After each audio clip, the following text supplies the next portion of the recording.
Shake com o Chargerrado. Eu tô aqui com o Chargerrado novamente, com esse quadro que vocês gostam bastante, mas antes de mais nada, não se esqueçam de se inscrever no canal, curte, comenta e compartilha com seus amigos, e agora rumo a 1 milhão. Vou deixar aqui as nossas redes sociais aqui embaixo para vocês seguirem a gente nas outras redes também, tá? E o tema de hoje é: quem é Muhammad?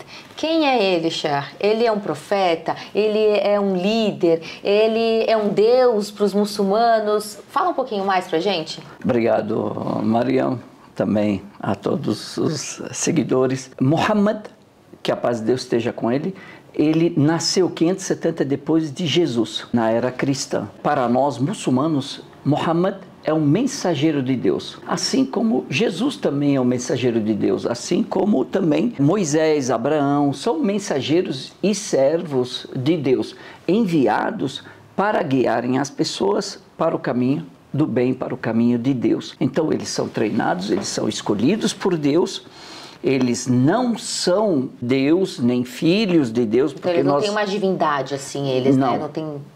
Porque nós sobrenatural. Não. O que é sobrenatural? Eles são apoiados pelos milagres. Porém, nós acreditamos que Deus ele é único. E tudo que é além de Deus é criatura dele. Os profetas são seres humanos como nós.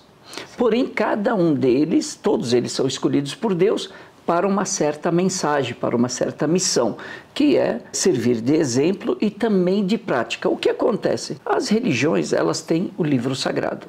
A religião monoteísta, por exemplo, elas têm os livros sagrados. Essa é a parte teórica. Então, a Torá, o Evangelho, o Alcorão, são parte teórica da religião, aquilo que Deus quer que nós façamos. E os profetas são a parte prática da religião. Olha, é assim que essas escrituras serão praticadas. Os profetas são professores. Certamente que eles, apesar de serem seres humanos, não são iguais a nós, eles são escolhidos. Então o profeta Muhammad, assim como os demais profetas, ele é uma pessoa escolhida por Deus, nasceu em Meca em 570 da era cristã, nasceu órfão e era iletrado, ele não sabia ler nem escrever. E guarda essa informação. Isso, é importante essa, porque ele viveu como uma pessoa normal até os 40 anos, porém, normal, que eu digo, sem cometer pecados. Ele não frequentava lugares, companhias que eram imorais, por exemplo. Nunca mentiu, nunca traiu a confiança de ninguém. Tanto que dentro do seu povo, dentro de Meca, era conhecido como As-Sadiq Al-Amin, o verdadeiro e aquele que é de confiança. Então nunca mentiu e nunca traiu a confiança de ninguém. As pessoas confiavam muito nele. E esse era o apelido dele, ele era conhecido como tal. Na juventude dele, ele começou a trabalhar, a entrar no comércio das caravanas e passou a trabalhar para uma senhora, uma empresária, a mulher mais rica daquela época. Ela já era viúva 2 vezes, já tinha filhos e ela tinha esse comércio de caravanas. Ele era uma pessoa humilde. Sim, bastante. Sim. Bom, humilde na questão não era rico. Sim, ele não era rico. A família dele tinha posses, né? Era uma família grande, era uma família muito conhecida, era uma das famílias líderes de Meca também. E o profeta, ele era órfão, não tinha posses e começou a trabalhar com essa empresária chamada Khadija. E ele passou, de tanta confiança que ela tinha nele, de tantas qualidades que ele tinha, de honestidade e também bom caráter, valores, ele passou a gerenciar todas as caravanas, todo o comércio dela, e ela, vendo isso, ela dá o primeiro passo. Ela se apaixonou. Se apaixonou por ele. Através de um parente dela, ela pede que esse parente interceda junto a Muhammad para se casar com ele. E aí ela o pede em casamento. E tinha uma diferença de idade bem grande, hein? Sim, 15 anos. Principalmente naquela época, ele com 25 e ela com 40, né? Exatamente, ela era mais velha que ele, 15 anos. Ele ainda não era profeta, era uma pessoa comum. Só que Deus já está preparando essas pessoas, né, esses profetas, para uma grande missão, uma grande mensagem. E aí ele casa com Khadija, tem 6 filhos, 2 meninos que morrem recém-nascidos e 4 meninas. E aos 40 anos, o que acontece? Ele começa a sentir uma inquietação dentro dele. O povo de Meca adorava, idolatrava as imagens. Havia 360 imagens em volta da Kaaba. E as pessoas adoravam essas imagens. Só que ele nunca se sentiu à vontade. Ele nunca se prostrou, nunca fez oferenda para nenhum desses deuses, porque ele discordava, ele achava que aquilo não era o Deus que ele queria adorar, que ele estava procurando. Então ele começa, essa inquietação começa a aumentar, e aí ele começa a fazer retiros espirituais, e ele escolhe uma montanha chamada Montanha da Luz. E lá tem uma caverna, caverna de Hira. E ele vai lá, passa dias ali, e a esposa apoiando, incentivando isso, porque ela via nele essa inquietação, e quando ele fazia a reflexão, ele se tranquilizava, ele ficava mais tranquilo. Até que quando ele completou 40 anos, aqui aparece para ele um anjo, o anjo Gabriel, na sua forma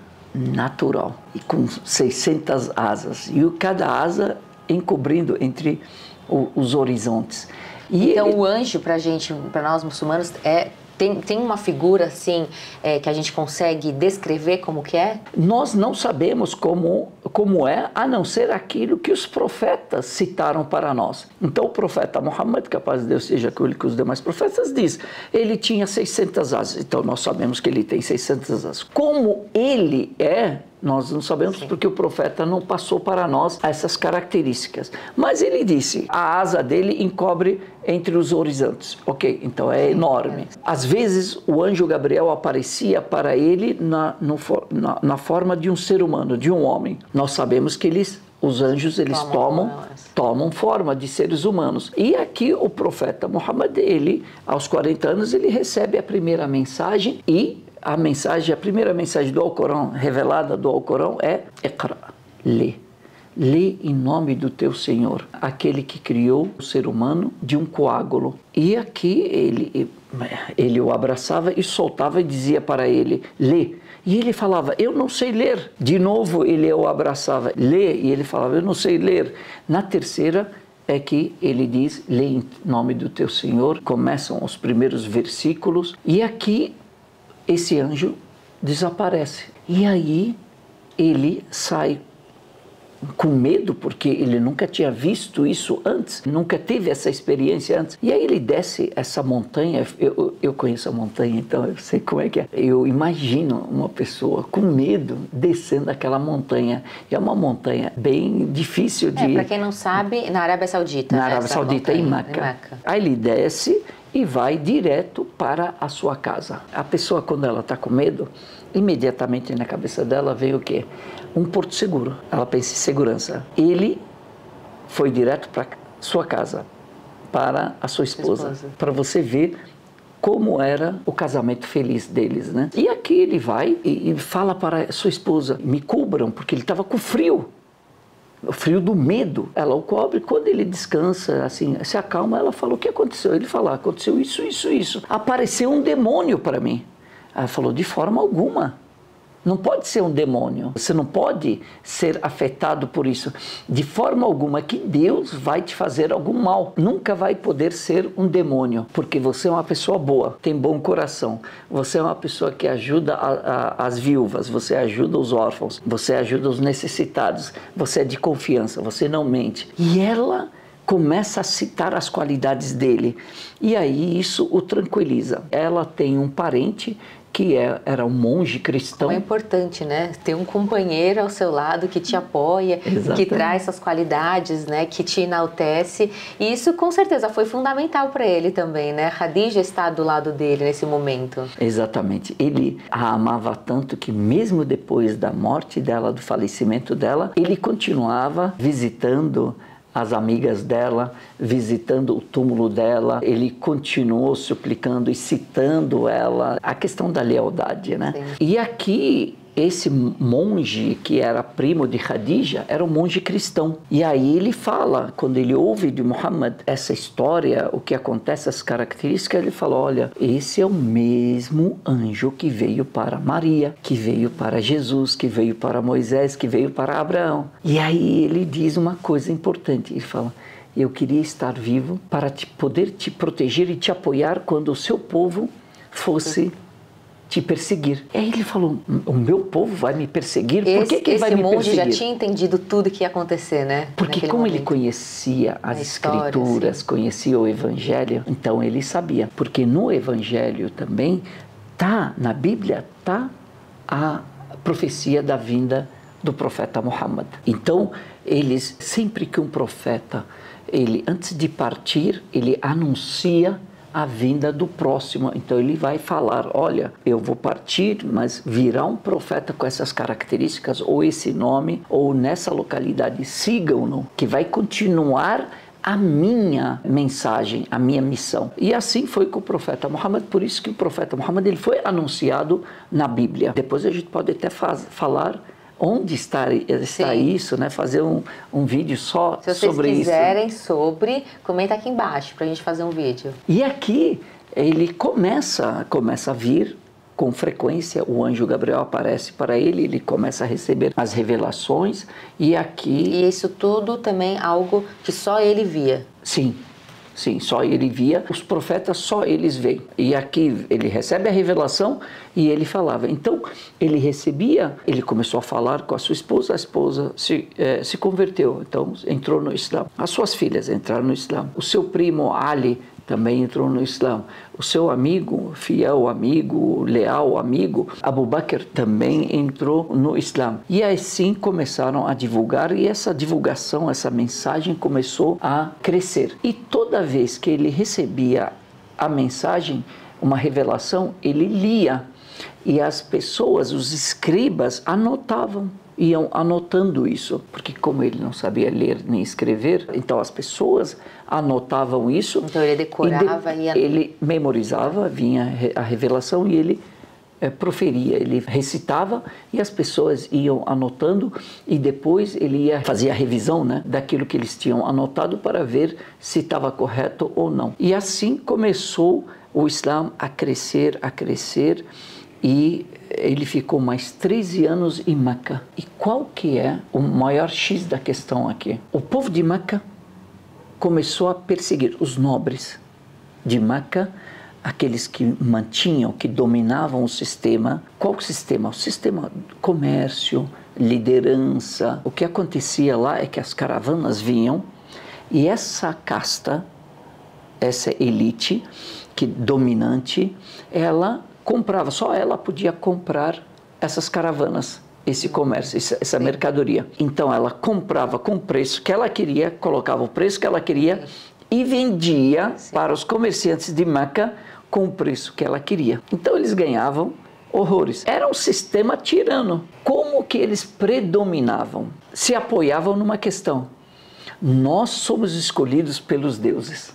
Por essas imagens. 360 ídolos ao redor da Kaaba, que fica em Meca, eles nos escolheram. Então, nós somos escolhidos pelos deuses. E como que era? Então, era politeísta, né? Sim. E o cristianismo nessa parte, como que entrava? Essa casta, ela dominava Meca e eles eram escolhidos por Deus. Então, eles se colocavam como escolhidos pelos deuses, na realidade, não Deus. Qualquer pessoa que contestasse isso estaria contestando os deuses. Sim. Então, poderia cair em maldição. E ninguém queria cair nisso. Então, quando o profeta Muhammad, ele traz essa mensagem, a mensagem do Alcorão, da mensagem do monoteísmo, que é adorar a Deus único. Só existe um Deus único. Você quebra esse sistema. Então, eles perceberam, não que eles não acreditassem em Muhammad, eles acreditavam nele. Mas aí ia mexendo a dinheiro, né? Exatamente.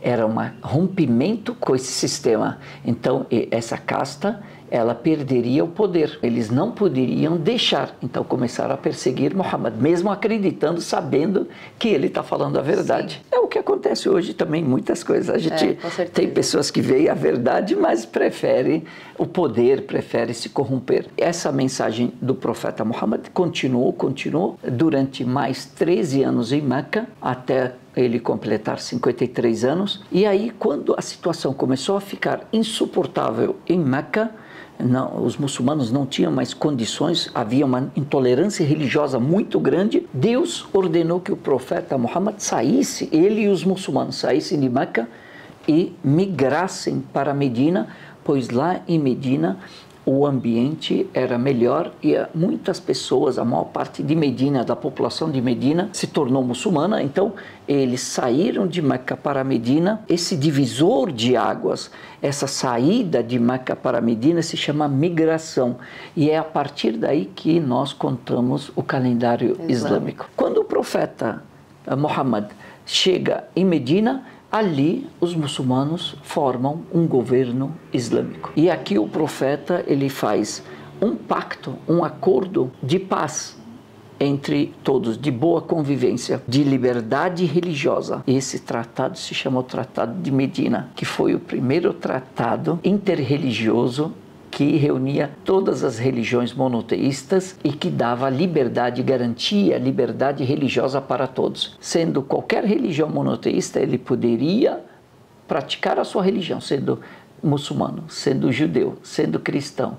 Poderia praticar a sua religião sem ser incomodado de forma alguma. Eles viviam em harmonia. E viviam em harmonia. E aí começam as leis virem, e aqui os incrédulos, os inimigos de Meca, que eles tentaram várias vezes fazer guerras, invadir Medina para acabar com esse governo, com os muçulmanos. Porém, sem sucesso, e o Islã começou a se expandir.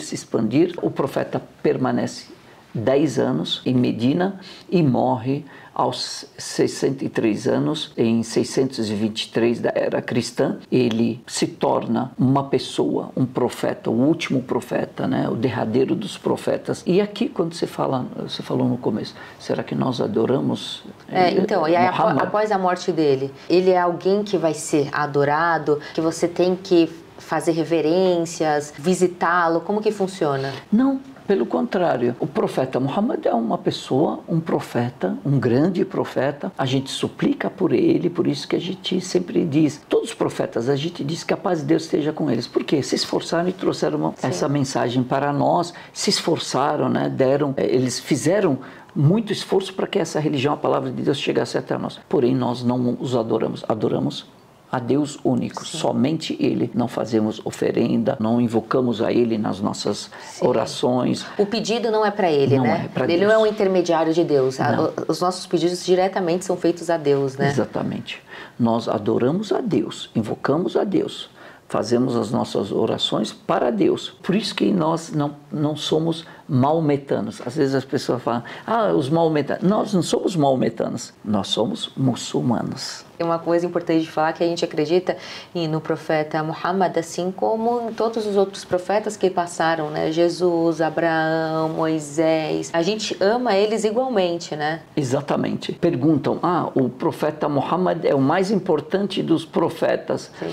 Na realidade, muito, né? Na realidade, nós temos 5 maiores profetas: Noé, Abraão, Moisés, Jesus e Muhammad. Porém, o porquê eles são tão importantes? Porque a mensagem deles é importante. Sim. Eles são importantes pela mensagem, pela dimensão da mensagem. Então, o profeta Muhammad, ele é o derradeiro dos profetas. Não nascerá outro profeta depois dele. Vai ter o retorno de Jesus, mas nascer um outro profeta não nascerá. O profeta Muhammad, a mensagem dele é universal. Gente, mas ainda tem tanta coisa, né, Cher?